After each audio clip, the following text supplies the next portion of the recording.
Good morning and welcome to study IQ my dear friends. मैं हूं Prashant Mawani. I hope you loading good. आज 24 मई 2021 है। हमारे टेबल के ऊपर हैं news, financial news, 5 important articles हैं आपके लिए, एक एमसीक्यू भी है। तो लेट्स क्विकली मूव ऑन। आज बहुत सारी इंपॉर्टेंट चीज़ों के बारे में डिस्कशन करनी है। आगे बढ़े उससे पहले डियर फ्रेंड्स, अगर आप यूपीएससी की प्रिपरेशन कर रहे हैं तो स्टडी आईक्यू लेकर आया है एक complete online smart course. Course के फीचर्स, सब्जेक्ट्स, डेमो वीडियो, सारी चीज़ें आपको हमारे मोबाइल ऐप के ऊपर से मिल जाएगी। तो आज ही डाउनलोड करें स्टडी आईक्यू का मोबाइल ऐप। लेक्चर के पीडीएफ को डाउनलोड करने के लिए check out my Telegram channel. You can follow me on Facebook as well. News items की बात करें तो बे ऑफ बंगाल में साइक्लोन यास का ख़तरा जो है वो बढ़ता जा रहा है। प्राइम मिनिस्टर मोदी साहब ने ऑफिशियल्स के साथ एक डिस्कशन की और ये कहा है कि इसका रिव्यू भी लिया और इसके साथ ये भी आदेश दिया है कि मेक श्योर कि जितने भी लोग हाई रिस्क एरिया में हैं उनको जल्द से जल्द इवैक्यूएट किया जाए। Central government CBSE class 12th board की जो एग्ज़ाम है उसका डिसीजन 1 जून तक ले लेगी। और कोविड पॉजिटिविटी रेट जो है वो हमारे देश में डिक्लाइन हुआ है, तो ये एक अच्छी बात है। लेकिन still it's not over, we have to be very very careful. Railway के ऑक्सीजन डिलीवरी की बात करें तो 15,284 metric ton liquid medical oxygen अलग अलग राज्यों तक इंडियन रेलवेज ने पहुंचाया है। Centre provides more than 21.80 crore covid vaccine doses to states, union territories, ऐसा हेल्थ मिनिस्ट्री ने कहा है। Union health ministry of course. Supreme court की जो ई कमिटी है, ई कमिटी ने एक मैनुअल रिलीज़ किया है। ये ई कोर्ट्स सर्विसेज मोबाइल ऐप के लिए है। आर्म्ड फोर्सेस जो हैं वो साइक्लोन यास की तैयारी कर रही हैं। फिर हमारे union health minister doctor Harshvardhan साहब ने ये बताया है कि बाबा रामदेव ने जो स्टेटमेंट दिया है, एलोपैथी के ऊपर जो इल्ज़ाम लगाया है कि एलोपैथी की वजह से ही कोविड में बहुत सारे लोगों की जान चली गई है, तो इससे जो एलोपैथी सेक्टर के जो हेल्थ प्रोफेशनल्स हैं तो उनका सेंटिमेंट डेफिनेटली हर्ट हुआ है। फिर हमारे देश के एक बहुत ही famous scientist doctor Shri Kumar Banerjee, जो एटॉमिक एनर्जी कमीशन के चेयरमैन थे, तो उनका निधन हुआ है। प्राइम मिनिस्टर साहब ने दुख व्यक्त किया है। म्यांमार ने 1,25,000 जितने टीचर्स को सस्पेंड किया है क्योंकि ये टीचर्स जो हैं उन्होंने प्रोटेस्ट को सपोर्ट किया था। डेमोक्रेटिक रिपब्लिक ऑफ कॉन्गो में एक वोल्केनो इरप्ट हुआ है। ये एक बहुत ही इंपॉर्टेंट वोल्केनो है अफ्रीका का, और इसका नाम क्या है बताइए मुझे। राइट, ये आज के लिए आपका पहला क्वेश्चन है। ये इम्पोर्टेंट इसलिए है क्योंकि अफ्रीका कॉन्टिनेंट में लगभग 40% जितने इतिहास में जो 40% का जो लैंड फॉर्मेशन और ये सारी चीज़ें जो हुई वोल्केनो की वजह से, तो उसमें 2 प्रोमिनेंट वोल्केनोज हैं, उसमें से एक जो है वो ये है। तो ये एक बहुत इंपॉर्टेंट वोल्केनो है। इसके ऊपर से आपको डायरेक्टली एग्जामिनेशन में प्रश्न भी पूछा जा सकता है। फिर बांग्लादेश की जो पोजीशन है इसराइल को लेकर, ये अनचेंज्ड है, ऐसा बताया है डॉक्टर मोमेन ने, जो वहाँ के फॉरेन मिनिस्टर हैं। चाइना में एक एक्सट्रीम वेदर की वजह से एक क्रॉस कंट्री माउंटेन रेस हुई थी, और इसमें बहुत सारे लोगों ने, लगभग 200 लोगों ने पार्ट लिया था। 181, 190 ऐसे कुछ लोगों ने पार्ट लिया था, और उसमें से 21 लोगों की मृत्यु हो गई है because all of the sudden जो है वो वेदर चेंज हो गया और बारिश होने लगी। तो इन सारी चीज़ों की वजह से जो रनर्स थे तो उनको उनको बेसिकली बहुत ज़्यादा कोल्ड लगने की वजह से मृत्यु हुई। तो ये एक बहुत ही दुखद बात है। ईरान के पार्लियामेंट के स्पीकर जो है उन्होंने कहा है कि UN watchdog can no longer access nuclear data. और एशियन बॉक्सिंग चैम्पियनशिप जो है वो दुबई में आज कंडक्ट की जाएगी। फाइनेंशियल न्यूज़ की बात करें तो जो हमारे ग्रामीण क्षेत्र हैं, रूरल इंडिया जो हैं, तो वहाँ से काम करने आए लोग जो अर्बन एरिया में काम करते हैं और जो पैसे वो बचाते हैं तो उसमें से कुछ पैसे घर वापस भेजते हैं, तो इसको हम कहते हैं रेमिटेंस। तो लगभग 30% जितना रेमिटेंस में एक ड्रॉप देखने को मिला है, और ये सारी चीज़ें इसलिए हुई है क्योंकि बहुत सारी जगहों पर लोकलाइज्ड लॉकडाउन्स लगाए गए हैं, तो इसकी वजह से बिजनेस एक्टिविटी इम्पेक्ट हुई है और बहुत सारे लोगों की जॉब्स जो हैं वो चली गई हैं। वर्ल्ड ट्रेड ऑर्गेनाइजेशन की काउंसिल जो है वो आज आईपीआर वेवर के प्लान को डिस्कस करने वाली है। ट्रिप्स यानी कि trade related aspects of intellectual property rights, last year की बात करें 2020 में, अक्टूबर 2020 में इंडिया और साउथ अफ्रीका ने ये प्रपोजल रखा था कि ये कोविड की फाइट जो है, कोविड पेंडेमिक के खिलाफ जो एक जंग चल रही है, एक युद्ध चल रहा है, तो इसमें दवाई हैं या फिर पीपी किट्स हैं या फिर जो भी इम्पोर्टेंट चीज़ें, इसमें वैक्सीन्स भी आ गई, तो इसके ऊपर एक वेवर होना चाहिए आईपीआर के ऊपर, ताकि हर एक देश जो हैं इन सारी एसेंशियल आइटम्स को प्रोड्यूस कर सकें। तो इसको लेकर हमने काफ़ी डिस्कशन की है, तो ये एक छोटी सी अपडेट है। अब बात करते हैं ओपिनियन एडिटोरियल्स के बारे में। आज का पहला जो टॉपिक है, इट्स फ्रॉम पायोनियर, कोरोनाज कॉस्ट। ये टॉपिक जो है ये इकोनॉमी के साथ जुड़ा हुआ है। कोरोना पेंडेमिक ने डेफिनेटली हमारे जीवन को और हमारे जो सोर्स ऑफ इनकम है इसको काफ़ी अफेक्ट किया है। सेकंड वेव की बात करें तो इसकी इम्पैक्ट हमारी इकोनॉमी के ऊपर बहुत ज़्यादा है। सेकंड वेव में सबसे बड़ा जो नुकसान मैं मानता हूँ वो ये है कि बहुत सारे ब्रेड विनर्स चले गए हैं। ब्रेड विनर्स यानी कि परिवार का एक ऐसा सदस्य जो इनकम का मेन सोर्स है। अब वो व्यक्ति चला गया, उस व्यक्ति का निधन हो गया, तो बाकी के परिवार के लोग जो हैं उनकी उनकी उनकी सिचुएशन जस्ट इमेजिन कीजिए। दूसरी चीज़, एक परिवार जो मिडिल क्लास में था या फिर एक परिवार जो है वो सारी चीज़ें मैनेज कर रहा था, अब ब्रेड विनर चला गया तो वो परिवार जो है वो तुरंत ही पॉवर्टी की चपेट में, गरीबी की चपेट में आ जाएगा, और पता नहीं कितने साल लगेंगे, कितने दशक लगेंगे उस परिवार को इस लॉस में से बाहर आने में। बहुत सारे लोग जो हैं वो बेघर भी हो गए because of this Covid pandemic. इसने बिजनेस को भी अफेक्ट किया है, हमारे नॉर्मल जीवन को, जिस प्रकार से हम इंटरेक्ट करते थे। बहुत सारे लोग जो हैं उनको, मुझे मैसेजेस भी आते हैं बहुत सारे स्टूडेंट्स के कि वो दे फील डीमोटिवेटेड, उनको एक प्रकार से, आई वोंट से डिप्रेशन, लेकिन एक घुटन सी हो रही है कहीं ना कहीं। जो एक आशा जो है वो कहीं ना कहीं, आशा का जो दिया है वो धीरे धीरे जो है वो फेड आउट हो रहा है। और ये सारी चीज़ें जो हैं ये लॉकडाउन की साइड इफ़ेक्ट्स भी हैं। खास करके लॉकडाउन की वजह से हम एक दूसरे को मिल नहीं पाते। Means this is the best time कि हम एक दूसरे को ना मिलें, right? That is the most sensible thing.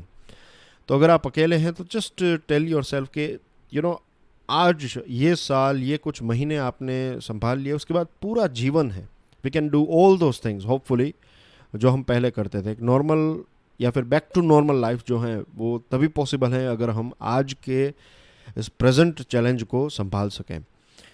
और लॉकडाउन के साइड इफ़ेक्ट की बात करें तो बिजनेस और इकोनॉमी के ऊपर एज वी नो कि काफ़ी ज़्यादा हुई है। फॉर एग्जांपल एविएशन सेक्टर और टूरिज़्म इंडस्ट्री। जस्ट इमेजिन कि एक फ़्लाइट में जब आप बैठते हैं, आप एक टिकट खरीदते हैं, लेट्स से आपने 15,000 रुपये की एक टिकट खरीदी, तो इस टिकट को आपने जब ख़रीदा तो ऑनलाइन अगर आप ख़रीदते हैं या फिर कोई एजेंट से लेते हैं तो उस एजेंट का थोड़ा बहुत इसमें कमीशन होगा। तो उस एजेंट का भी ये जो बिज़नेस है तो उसको भी हर रोज़ लेट्स से 100, 200, 500 इतनी टिकट्स बेचनी पड़ेगी, तब वो अपनी ऑफिस या फिर अपनी ऑफिस का रेंट निकाल पाएगा या फिर अपनी जो लोन है उसको पे कर पाएगा, या फिर एक दो स्टाफ उन्होंने रखे हैं तो उसको तभी सैलरी दे पाएगा। This is first thing. Second thing, अगर कोई वेबसाइट है जिसके ऊपर आप जाते हैं तो उस वेबसाइट को मेंटेन करने के लिए भी जो पूरी टीम है तो उनकी सैलरीज। उसके बाद जब आप टिकट बुक करते हैं या फिर टिकट हो जाती है तो एविएशन सेक्टर की एक सीट भर जाती है। अब उस एक सीट के लिए कोई खाना है, कॉफ़ी है, जो भी चीज़ें हैं वो सारी चीज़ें, एयर होस्टेसेस, पायलट, फिर पूरा जो मेंटेनेंस का स्टाफ है, कितनी सारी कंपनीज जो हैं वो ऑयल हैं, कितने सारे स्पेयर पार्ट्स हैं, ये सारी चीज़ें एरोप्लेन्स के लिए प्रोड्यूस करती हैं। और एक एरोप्लेन जब पार्क किया होता है, जब आप उसका इस्तेमाल नहीं करते हैं तो भी उसका मेंटेनेंस का कॉस्ट होता है।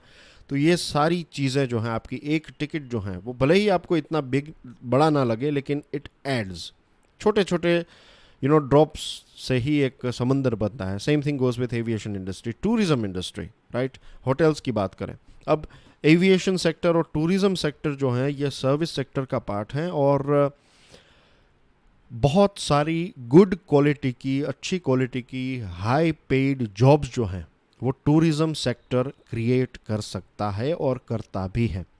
जब टूरिज़्म सेक्टर डाउन होता है तो कितने सारे लोग, अगेन जस्ट इमेजिन, एक होटल में जब आप जाते हैं तो ड्राई क्लीनर से लेकर क्लीनिंग स्टाफ हैं, फिर क्लीनिंग मटेरियल प्रोवाइड करने वाली कंपनी, खाना पीना प्रोवाइड करने वाली कंपनी, कितने सारे लोग जो हैं उनके बिजनेस के ऊपर इम्पैक्ट होगा, या फिर वो बिजनेसेस अफेक्ट होंगे जब ये टूरिज़्म सेक्टर डाउन होगा। तो पूरी इकोनॉमी जो है सेकेंड वेव की वजह से एक बहुत ही ग्रिम, एक बहुत ही डार्क फेज में से गुजर रही है।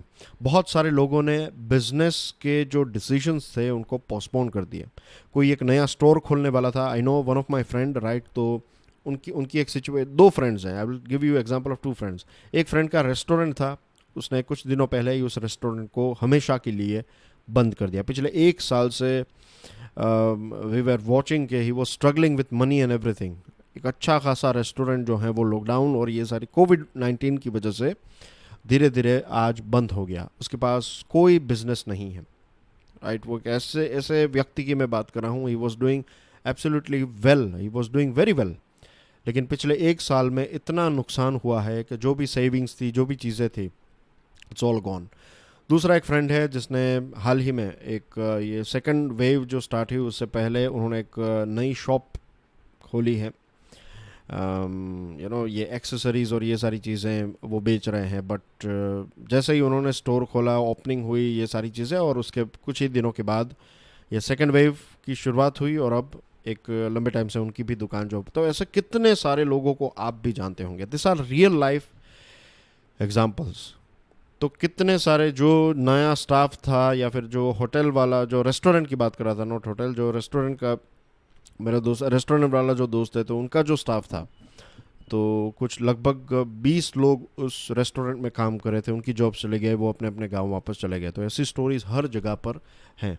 और जब लोगों की जॉब्स चली जाती है तो उनका परचेसिंग पावर जो है वो वीक हो जाता है। What is purchasing power?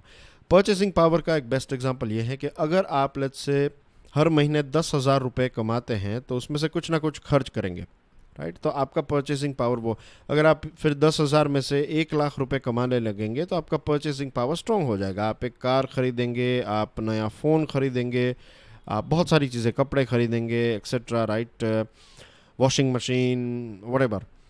तो जितने पैसे आप ज़्यादा कमाएंगे, या फिर एक कांस्टेंट फ्लो होगा इनकम का, तो उतना ही आपका एक खर्च का भी फ्लो होगा। तो ये जब वीक हो जाता है तो फिर इकोनॉमी में भी इसकी इम्पैक्ट हमें देखने को मिलती है। दूसरी चीज़, एसेंशियल कोमोडिटीज़ की प्राइस बढ़ने लगी, इन्फ्लेशन। मस्टर्ड ऑयल जिसकी कीमत 120 रुपीज़ थी, अब ये 180 रुपीज़ हो चुका है। अरहर दाल की बात करें तो इट वाज 90 रुपीज़, इसमें 20 रुपीज़ का राइज हुआ है।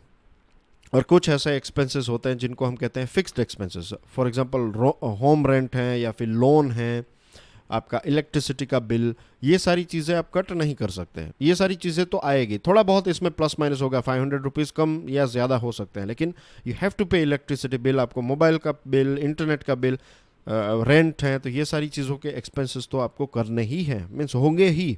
अगर आप पैसे कमाएं ना कमाएं, सर्वाइवल के लिए कुछ तो खर्च होगा ही। तो क्योंकि ये रेंट और ये सारी चीज़ें लोग पे नहीं कर पा रहे थे, तो बहुत सारे ऐसे लोग जो हैं वो वापस अपने गांव चले गए। कुछ बिजनेसेस बंद हो गए, इसकी वजह से गांव चले गए, और कुछ लोग वापस चले गए, तो इसकी वजह से इंडस्ट्रीज़ के ऊपर भी इसकी इम्पैक्ट हो रही है। अब सेकंड वेव जो है, आई एम नॉट सेइंग कि इट्स ओवर, बट अब थोड़ा बहुत डाउनफॉल हमें नज़र आ रहा है, जजिंग बाय द नंबर्स। जो नंबर्स हमारे सामने आ रहे हैं, अभी हाल ही में हमने एक न्यूज़ आइटम डिस्कस की कि कोविड पॉजिटिविटी रेट जो है वो थोड़ा ड्रॉप हुआ है।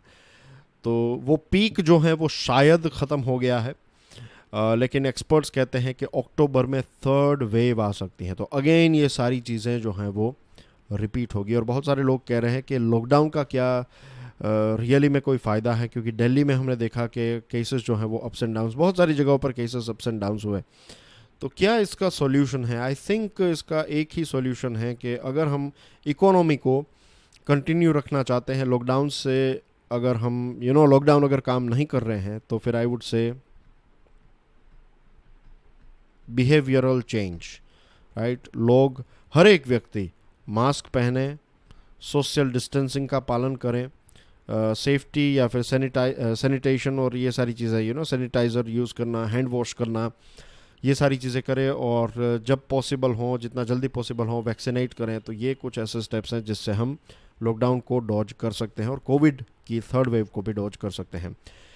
हेस्टी डिसीजन वैक्सीनेशन की बात कर रहे हैं तो भारत सरकार ने यह डिसीजन लिया है कि 13 मई का ये डिसीजन है कि अब 2 डोजेस के बीच में जो गैप हैं उसको इंक्रीज़ करके 12 से 16 वीक या 12 वीक यानी कि 3 महीने से लेकर 4 महीने तक का एक गैप ये सरकार ने डिसाइड किया है। अब गवर्नमेंट ने जो टेक्निकल ग्रुप है उसका जो रिकमेंडेशन था कि the gap from 6 to 8 weeks after reports that the second dose after a longer gap can develop stronger immunity। ये रिपोर्ट सामने आया है कि जितना आप लंबा गैप रखेंगे उतनी ही ज़्यादा इम्यूनिटी जो है वो डेवलप होगी। तो पहले 12 से 16 हफ्ते की बात थी, अब 6 हफ्ते से 8 हफ्ते की बात जो है वो मीन्स 6 हफ्ते और 8 हफ्ते पहले जो थे, तो अब उसको 12 से 16 वीक करने की बात है। 45 डेज़ से 56 डेज़ को इंक्रीज़ करके अब 90 डेज़ तक या फिर उससे ज़्यादा करने की बात सामने आ रही है। नीति आयोग के वी.के. पॉल साहब ने भी ये कहा है कि single dose was not a problem, कि इसकी एफिकेसी भी काफ़ी अच्छी है और इसको एक्सटेंड करें तो और ज़्यादा इसकी इम्पैक्ट या फिर पॉजिटिव इम्पैक्ट हमें देखने को मिल सकती है। आदर पूनावाला साहब ने ये बताया कि जब हम गैप को इंक्रीज़ करते हैं तो ये जो एस्ट्राजेनिका की वैक्सीन जो है तो इसकी एफिकेसी जो है वो 90% तक पहुंच जाती है जब 3 महीने या फिर उससे ज़्यादा का वक्त हम पहले और सेकंड डोज में रखें तब। एक साइंटिस्ट हैं एंड्रयू पोलार्ड, जिन्होंने सारा गिलबर्ट के साथ मिलकर एस्ट्राजेनिका की वैक्सीन को डेवलप किया है, तो उन्होंने ये कहा है कि 3 महीनों का इंटरवल जो है ये काफ़ी अच्छा प्रोटेक्शन प्रोवाइड करता है। तो ये सारी चीज़ें हमारे सामने आ रही हैं। अब सिचुएशन ये है कि यूके गवर्नमेंट ने पहले 3 महीनों के गैप को रेकमेंड किया था, लेकिन अब ये 3 महीनों को कम करके वो बात कर रहे हैं 8 हफ्तों के बारे में। 8 वीक्स यानी कि 2 महीने की बात कर रहे हैं। वो पहले 3 महीने की बात चल रही थी, अब 2 महीने की। उसके पीछे रीज़न ये दिया है यूके ने कि ये जो B1617 वेरिएंट है जिसको भारत में डिस्कवर किया गया था, जिसको नॉर्मली इंडियन वेरिएंट कहते हैं, तो इसके प्रोटेक्शन के लिए इट इज़ वेरी इंपॉर्टेंट कि दोनों डोजेस जो हैं वो लोगों को जल्द से जल्द दिए जाए। जल्द से जल्द यानी कि 2 महीने के गैप के अंदर दिए जाएं। जब आप 2 महीनों के गैप के अंदर लोगों को ये डोजेस दे देते हैं तो ये B1617.2 हो या फिर B117 है, तो इससे हमें 81 या फिर 87% या फिर आप कह सकते हैं 80% प्लस हमें प्रोटेक्शन जो है वो 2 डोजेस से मिल जाता है। और हमारे देश की बात करें तो वैक्सीनेशन की जो स्पीड है 18 प्लस की, वो काफ़ी एक स्नेल्स पेस है, यानी कि बहुत ही स्लो स्पीड से चीज़ें चल रही हैं। अप्रैल में तो हमारे देश में वैक्सीनेशन की शॉर्टेज थी, मई में हमने 18 प्लस को अलाउ किया और जितनी वैक्सीनेशन की आवश्यकता है उससे बहुत ही कम वैक्सीनेशन अवेलेबल हैं। लगभग जो 19.33 करोड़, ये थोड़ा पुराना आंकड़ा है, 22 मई का है, तो 22 मई तक जो 19.33 करोड़ लोगों को हमने वैक्सीनेट किया था हमारे देश में, उसमें से 4.13 करोड़ को ही सेकंड डोज मिला है, बाकी के लोगों को सिर्फ फर्स्ट डोज ही मिला है। दिल्ली की बात करें तो दिल्ली ने 18 से 44 एज ग्रुप के लोगों का वैक्सीनेशन का ड्राइव जो है उसको बंद कर दिया, पॉज कर दिया, क्योंकि वैक्सीनेशन की शॉर्टेज है। उनको 80 लाख डोजेस की आवश्यकता थी, उनको सिर्फ 16 लाख डोजेस ही मिले। और गवर्नमेंट ने अभी 1-2 दिन पहले यह स्टेटमेंट दिया था कि एंड ऑफ दिस ईयर सभी एडल्ट्स को वैक्सीनेट कर लेंगे। अब फुल कैपेसिटी जो है वो जुलाई और उसके बाद हम अचीव करेंगे, तो it's not possible mathematically speaking. ये एंड ऑफ ईयर तक हम कैसे सभी हमारे एडल्ट्स को वैक्सीनेट करेंगे?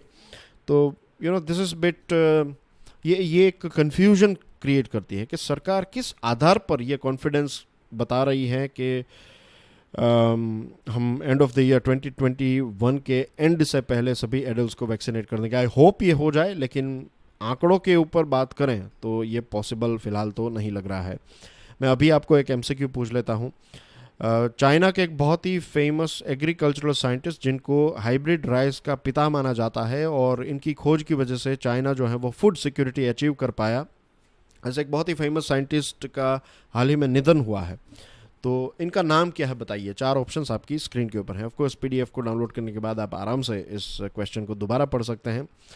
अब बात करते हैं एक और टॉपिक जो इसी बीमारी के साथ जुड़ा हुआ है। दिस इज़ म्यूकोरमाइकोसिस, या फिर ब्लैक फंगस भी आप इसको कह सकते हैं।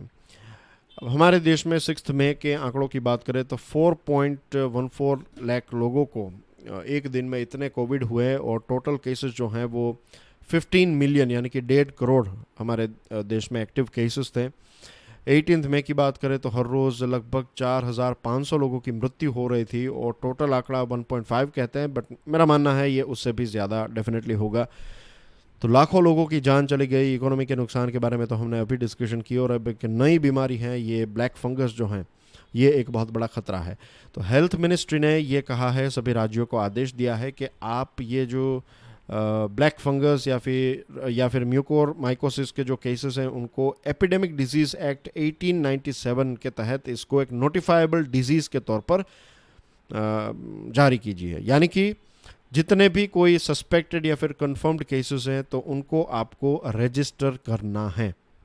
अब ये जो इन्फेक्शन है, ये फंगी जो नॉर्मली हवा में होती है, नॉर्मल सर्कमस्टेंसेस में इसका कोई ख़तरा नहीं होता है, लेकिन जब किसी व्यक्ति को कोविड-19 है और उनको डायबिटीज़ हैं तो स्टेरॉइड थेरेपी जिनको दी जाती है तो उनके लिए ये ख़तरा जो है, कोविड को ट्रीट करने के लिए जो स्टेरॉइड थेरेपी दी गई है तो उनके लिए ये एक बहुत बड़ा ख़तरा है। और जब वो ब्रीदिंग करते हैं तब लंग्स में ये फंगी जो है वो पहुंच जाती है, और उसके बाद ये म्यूकोरमाइकोसिस या फिर ब्लैक फंगस की जो बीमारी है जो स्टार्ट हो जाती है। ब्लड शुगर को कंट्रोल करना बहुत ही इम्पोर्टेंट है, लेकिन इसको कंट्रोल करने के चक्कर में और ज़्यादा स्टेरॉइड्स देना जो है वो बहुत ही खतरे की बात है। WHO ने ये रेकमेंड किया है कि कुछ ऐसी दवाई हैं जिनको हम इस्तेमाल कर सकते हैं, राइट। कोर्टिकोस्टेरॉइड्स, जिसका कोर्टिकोस्टेरॉइड्स को रेकमेंड करता है WHO, जिसमें डेक्सामेथासोन नाम की दवाई जो है इसका हम इस्तेमाल कर सकते हैं। और ये दवाई जो है वो नॉन सीवियर कोविड पेशेंट्स को बिल्कुल नहीं देनी है। इसी के साथ एक बहुत ही इंपॉर्टेंट चीज़, सेल्फ मेडिकेशन करना ही नहीं चाहिए, right. Self medication is very dangerous. Doctor के ऑब्जर्वेशन में है, अगर आप डॉक्टर की सलाह नहीं है तो फिर अगर डॉक्टर सलाह दे रहे हैं तो ये मेडिसिन लीजिए, वरना फिर अपने आप इस मेडिसिन को कहीं से मंगवा कर मत लीजिएगा, क्योंकि इसकी साइड इफ़ेक्ट बहुत ज़्यादा ख़राब हो सकती हैं। और डायबिटीज़ को कंट्रोल करने के लिए इंसुलिन का भी इस्तेमाल जो है वो डॉक्टर्स कर सकते हैं। तो ये कुछ रिकमेंडेशंस जो हैं वो इस पर्टिकुलर आर्टिकल में दिए गए हैं। तो अब बेस्ट चीज़ जो है वो ये है कि हमारे देश में ये जो एम्फोटेरिसिन बी, ये वैक्सीन जो है, ये दवाई जो है, ये म्यूकोरमाइकोसिस को ट्रीट करने के लिए इसका इस्तेमाल हो रहा है, और 5 मैन्युफैक्चरर्स जो हैं इसका प्रोडक्शन इंक्रीज़ करेंगे। खबरें ये भी आ रही थी कि इस मेडिसिन की भी शॉर्टेज हमें देखने को मिली है, ये भी ब्लैक मार्केट में मिलने लगी है एंड थिंग्स लाइक दैट। तो टाइमली अगर इसका डायग्नोसिस हो जाए तो ये इजीली ट्रीट हो सकता है, और सर्जरी के बिना भी इसको क्योर किया जा सकता है। और इसी के साथ सरकार को ये भी ध्यान में रखना होगा कि जो डायबिटिक पेशेंट्स हैं, राइट, तो उनको जल्द से जल्द हमें वैक्सीनेट करना होगा ताकि उनको ये कोविड ना हो, और कोविड के बाद फिर ये म्यूकोरमाइकोसिस की बीमारी ना हो। Many benefits on an eco tax, ये इको टैक्स एक नया कॉन्सेप्ट जो है वो इस आर्टिकल में हमें पढ़ने को मिल रहा है। अब कोविड-19 की वजह से भारत सरकार ने एक बहुत बड़ा स्टिमुलस पैकेज स्टिमुलस पैकेज जो है वो डिक्लेयर किया था, और ये उस वक्त हुआ जब टैक्स रेवेन्यू मीन्स पैसे अगर आपके पास आएंगे तो आप पैसे खर्च कर पाएंगे। सरकार की सिचुएशन ये हो गई थी कि पैसे कम आ रहे थे और ज़्यादा खर्च बढ़ गया बिकॉज ऑफ कोविड-19। और लास्ट ईयर जो है वो 9.5%, हमारी जीडीपी का 9.5% जितना फिजिकल डेफिसिट रहा, और इस साल 6.8% रहेगा। और हेल्थ सेक्टर को बूस्टअप करने के लिए आपको पैसे प्रोवाइड करने पड़ेंगे। वर्ल्ड हेल्थ ऑर्गेनाइजेशन ये कहता है कि एक आंकड़ा प्रोवाइड करता है हमें आउट ऑफ पॉकेट एक्सपेंडिचर, यानी कि अगर आप हॉस्पिटल में जाते हैं तो आप ही पूरा खर्च उठाते हैं, that is called out of pocket expenditure. आपको कोई बीमारी हुई, आप हॉस्पिटल में गए तो 10,000, 15,000, 20,000 जो भी बिल आया वो आपने अपनी सेविंग में से पैसे दिए, तो दैट इज़ टोटली 100% आपने अपना पैसा यूज़ किया, तो that is called out of pocket expenditure. बहुत सारे देशों में ऐसा है कि आप हॉस्पिटल में जाएंगे, वो फ्री होती है हॉस्पिटल और सारी फैसिलिटीज़ फ्री होती है, तो सरकार वो पैसे जो हैं वो खर्च करती है आपकी हेल्थ के पीछे।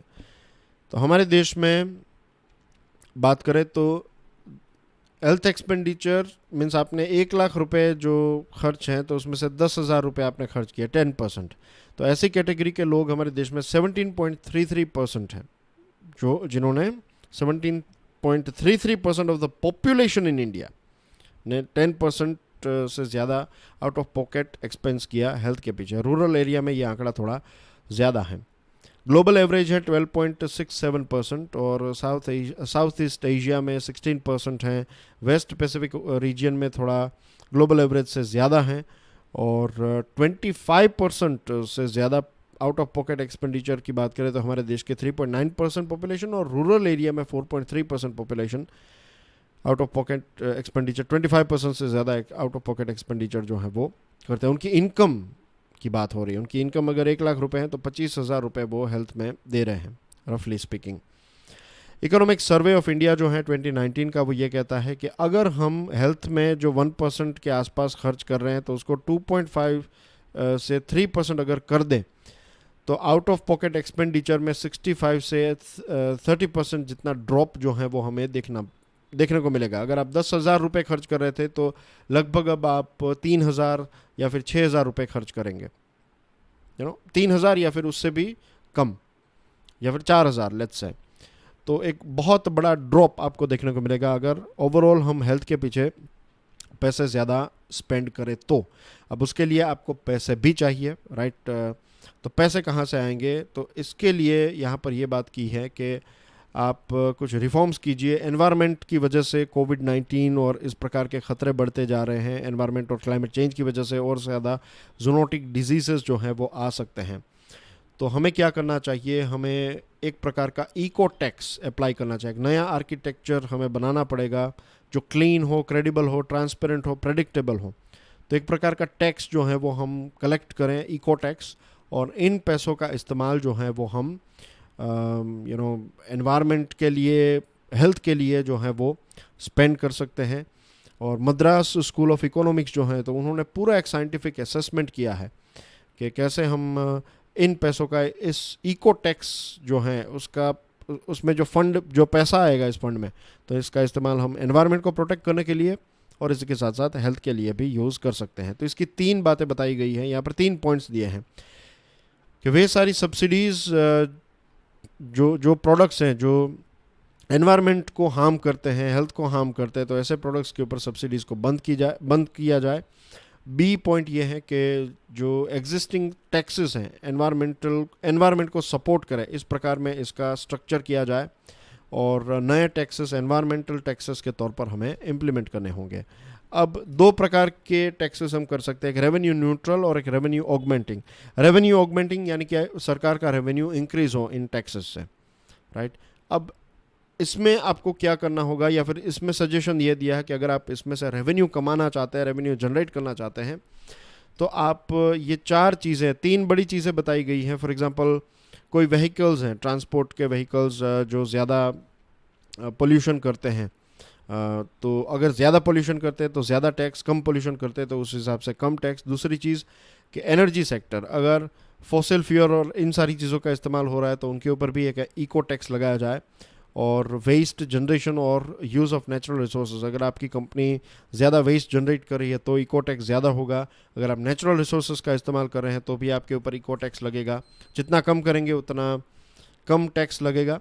अगर आप वेस्ट अपना रिसाइकल करते हैं, ये सारी चीज़ें, तो फिर आपको कुछ क्रेडिट भी दी जा सकती है, कुछ पॉइंट्स भी आप जीत सकते हैं और उनको फिर आप यूज़ कर सकते हैं। और जीएसटी में भी इको टैक्स को हम ऐड कर सकते हैं। और ये सारा इको टैक्स जो है वो सरकार के पैसों के मैनेजमेंट में काम आएगा, एनवायरनमेंट के लिए, और फिर लोगों के आउट ऑफ पॉकेट एक्सपेंडिचर कम होंगे तो फिर पॉवर्टी भी कम होगी। फिर बात करते हैं व्हाट्सएप एंड इट्स डिबियस क्लेम्स के बारे में। कपिल सिब्बल और अरविंद दातार हमारे फेमस एडवोकेट्स हैं। तो उन्होंने दिल्ली हाई कोर्ट में ये एक सबमिट किया है, एक अपील कि भाई व्हाट्सएप की जो न्यू प्राइवेसी पॉलिसी जो है ये 15 मई 2021 से इम्प्लीमेंट हो चुकी है। और कपिल सिब्बल साहब ने ये प्रश्न पूछा है कि इंडिया जो है, क्या इंडिया के पास एक पब्लिक पॉलिसी है प्राइवेसी को लेकर, और क्या ये व्हाट्सएप के ऊपर एप्लीकेबल है या नहीं। अब व्हाट्सएप ने दिल्ली हाई कोर्ट में ये कहा कि सिर्फ हमारे अकेले के ऊपर ये क्यों, Google, Microsoft, Zoom, Zomato, Republic World, Ola cab, true caller, big basket, Koo, फिर आरोग्य सेतु, भीम, Air India, Sandes, government e market place, Indian railway catering and tourism corporation, ये सारी ऐसी कंपनीज हैं जो यूज़र का डेटा कलेक्ट करती हैं। तो फिर हमारे ऊपर ही आप क्यों ये चीज़ लगा रहे हैं। और व्हाट्सएप ने ये कहा कि जो लोग हमारी प्राइवेसी पॉलिसी से खुश नहीं हैं, उनको ये पसंद नहीं है, तो फिर वो व्हाट्सएप को यूज़ करना बंद कर दें। अब व्हाट्सएप के अल्टरनेटिव्स भी हैं, सिग्नल है, टेलीग्राम है, लेकिन वी ऑल नो कि व्हाट्सएप जो है वो बहुत ही फेमस है। बहुत सारे लोग आज भी टेलीग्राम में देखता हूँ, बहुत सारे लोग जो हैं वो आप भी देखते होंगे कि आपको मैसेजेस आते होंगे कि आपके इस फ्रेंड ने या फिर इस आपके जानने वाले इस व्यक्ति ने टेलीग्राम को ज्वाइन किया है, तो ऐसा एक नोटिफिकेशन टेलीग्राम देता रहता है। तो व्हाट्सएप के कुछ बेनिफिट्स हैं, जैसे कि मैसेजिंग और ऑडियो वीडियो और लो बैंडविड्थ इंटरनेट एरिया में भी ये इजीली काम करता है। फिर बहुत सारे लोग व्हाट्सएप पे का इस्तेमाल कर रहे हैं, तो अगर वो स्विच करेंगे, दूसरे ऐप में चले जाएंगे, तो एक बहुत डिस्ट्रप्शन होगा। ऐसी बात यहाँ पर इस आर्टिकल में बताई गई है। मेरा मानना ये है कि दूसरे भी options, I am not sure about signal, but I am sure about Telegram बहुत ही अच्छा है, उसके बहुत सारे अच्छे फीचर्स भी हैं। आई डोंट नो व्हाई बहुत सारे लोग इसका, या फिर ये फेमस क्यों नहीं है। कितनी सारे मीन्स फेमस हैं, लेकिन उतना ज़्यादा नहीं है, व्हाट्सएप जितना नहीं है। और टेलीग्राम के बहुत इंटरेस्टिंग, बहुत सारे फीचर्स अवेलेबल, कितने सारे फीचर्स हैं, मीन्स आपको पता भी नहीं होगा, इतने सारे फीचर्स हैं। अगर आप उसको व्हाट्सएप के साथ कंपेयर करें तो व्हाट्सएप के ना के बराबर फीचर्स हैं। But still the main problem here is not Telegram, WhatsApp, right. Main problem यहाँ पर यह है कि हमारा जो डेटा प्रोटेक्शन बिल है, आप यूरोपियन यूनियन का बिल देखिए, उनका लॉ देखिए और हमारा लॉ देखिए। हमने हाल ही में एक लॉ बनाया, लेकिन यूज़र राइट्स और उनकी प्राइवेसी को लेकर आज भी यूज़र्स के पास वो ऑप्शंस नहीं है। वहाँ पर ये चीज़ भी है यूरोप में कि अगर आपने यस कह दिया कि आपका डेटा जो है वो कंपनी यूज़ कर सकती है, और फिर जब आप चाहें तब आप उस कंपनी को कह सकते हैं कि आज से आप मेरा डेटा मत यूज़ कीजिए, राइट। जो भी मेरा डेटा है उसको आप डिस्ट्रॉय कर दीजिए, डिलीट कर दीजिए, मैं नहीं चाहता कि आप मेरे डेटा का इस्तेमाल करें, क्योंकि डेटा से ही ये सारी कंपनीज जो हैं वो काम करती हैं। यह डेटा ही इन सारी कंपनीज का फ्यूल है, और ये सारा डेटा मेरा और आपका है। हम डेटा जनरेट करते हैं और ये पैसे कमाते हैं। तो it should be like that, isn't it, कि हमें या तो फ्री में वो सर्विस प्रोवाइड करें जो वो कर रहे हैं, और इसी के साथ हमारा डेटा अगर हम नहीं चाहते हैं तो मैं बता दूंगा कि भाई मेरा डेटा आप इस्तेमाल ना करें, आप डिलीट कर दीजिए उसको।